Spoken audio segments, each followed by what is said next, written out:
আমি এই প্রথমবার ছানার কোপ্তা বানিয়েছিলাম, তাই ভাবলাম রেসিপিটা তোমাদের সাথেও শেয়ার করি। প্রথমে ছানাটাকে একটু ভালো করে ড্রাই করে নিয়েছিলাম।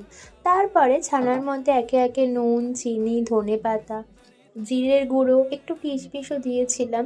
তার সাথে অ্যাড করেছিলাম ময়দা, আদা বাটা দিয়ে ভালো করে এই ছানাটাকে বলের শেপে করে নিয়েছিলাম।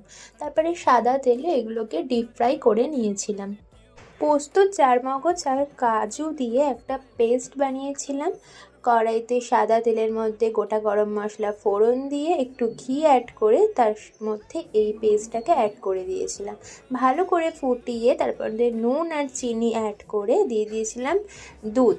তারপরে এই কোপ্তা মানে যে বলগুলো রেডি করেছিলাম ছানার, সেটা দিয়ে একটু ফুটিয়ে নিয়েই লাস্টে দিয়ে দিয়েছিলাম গরম মশলার গুঁড়ো। খেতে কিন্তু ফাটাফাটি হয়েছিল ছানার কোপ্তা।